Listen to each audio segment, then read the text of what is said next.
अस्सलाम वालेकुम दोस्तों, मैं हूँ आपका होस्ट नईम असगर और आज हम दो खबरें डिस्कस करने जा रहे हैं। एक खबर ये है FIA में भर्तियाँ। जी, वफाकी वज़ीर दाखिला शेख रशीद अहमद ने ऐलान किया है कि FIA में 2000 अफराद को भर्ती किया जाएगा। उनका ये कहना था कि इसका इश्तहार कुछ ही दिनों में आ जाएगा और जो लोग भी अहल होंगे तो वो उसमें अप्लाई कर सकते हैं और FIA में भर्ती हो सकते हैं। तो जो लोग भी इस वक्त अहल हैं उनको चाहिए कि वो FIA में अप्लाई करें। इसी प्रेस कॉन्फ्रेंस में जो उन्होंने FIA हेड क्वार्टर में की है, इसमें उन्होंने अपोजिशन को PDM को एक दफ़ा फिर से कहा है कि वो कल अगर देना चाहते हैं इस्तीफ़े तो आज दें, उनको इससे कोई परेशानी नहीं है। आज की जो दूसरी खबर मैं आपसे शेयर करने जा रहा हूँ वो है मौलाना फजलुर रहमान के असासे। उनके पास कितनी दौलत है, उनके पास कितनी जायदाद है। इस हवाले से आपको बताते चलें कि मौलाना फजलुर रहमान बहुत बड़ी जायदाद के मालिक हैं। इस वक्त PDM की सरबराही कर रहे हैं। उनके पास 2 घर और 1 प्लॉट DI खान में मौजूद है। इसके अलावा मौलाना फजलुर रहमान का इस्लामाबाद के F8 सेक्टर में एक बंगला है। F8 इस्लामाबाद का सबसे महंगा सेक्टर समझा जाता है, जहां पर जो बंगला है उसकी कीमत करोड़ों में होती है। जी, करोड़ों में। इसके अलावा मौलाना फजलुर रहमान के दुबई में फ्लैट्स हैं।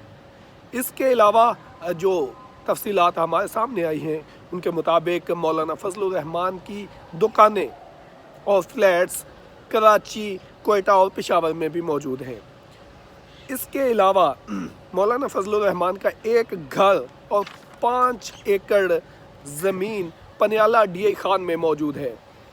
इसके अलावा एक घर, मदरसा और 5 एकड़ ज़री ज़मीन वो भी मौलाना फजलुर रहमान की मलकियत है, जो कि DI खान में है। ताज़ा तरीन इतलात के मुताबिक हाल ही में चक शहजाद में मौलाना फजलुर रहमान ने अपने एक फ्रंटमैन के ज़रिए 5 कनाल का एक फार्म हाउस भी ख़रीदा और इस तरह ये बड़ी जो जायदादें हैं ये उन साहब की हैं जो मदरसा चलाते हैं, जिनके के लिए वोट, जिनके लिए नारे मारने वाले वो बच्चे हैं जिनका कोई वाली वारिस भी नहीं होता। ज़्यादातर तादाद मदरसा में गरीब लोगों की होती है, गरीबों के बच्चों की होती है। बहुत सारे बच्चे यतीम भी होते हैं। अब इसके अलावा जो जायदाद, ये तो जायदादें हैं जो मौलाना फजलुर रहमान साहब के नाम पर हैं। अब मौलाना फजलुर रहमान साहब के जो फ्रंट मैन हैं उनके हवाले से जो तफसीलात सामने आई हैं उनमें से एक गुल असगर वज़ीर और उनके बेटे शामिल हैं।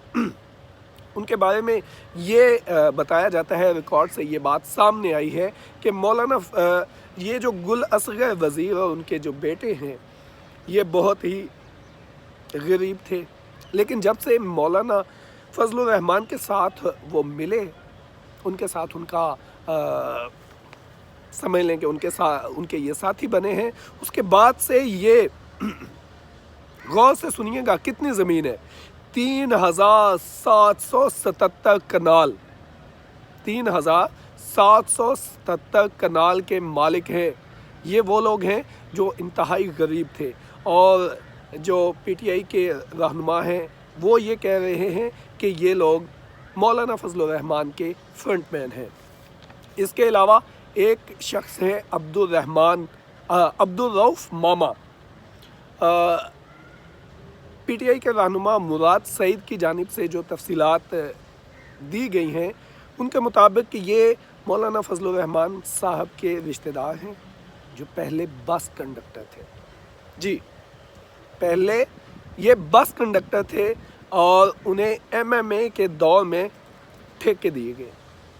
इन ठेकों से उन्होंने इतनी आमदन कमाई, इतने पैसे कमाए कि फिर उन्होंने डिस्ट्रिक्ट नाजिम का इलेक्शन लड़ा।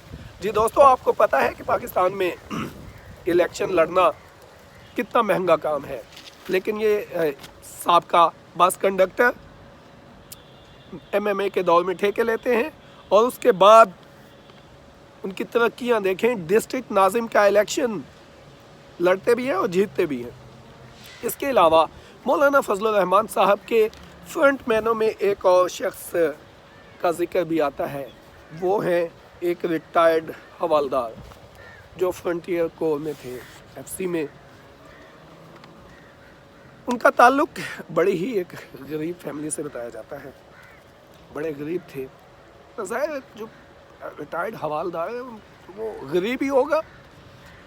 اس کے ان کو یہ مولانا فضل الرحمان کا فرنٹ مین بتایا جاتا ہے، اور پھر جب یہ مولانا فضل الرحمان صاحب کے ساتھ اٹیچ ہوئے، اس کے بعد یہ پیٹرول پمپس جی پیٹرول پمپوں کے مالک، اور اس کے علاوہ کانوں کے جو مختلف کانے پہاڑوں میں جن سے مختلف چیزیں نکلتی ہیں، ان کے مالک بنے۔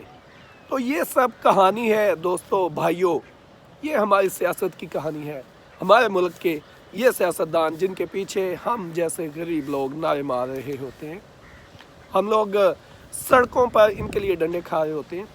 ان کی اپنی پراپرٹیز کیسی ہیں، ان کا اپنا رہن سہن کیسا ہے، یہ آپ کے سامنے ہے، فیصلہ آپ نے کرنا ہے۔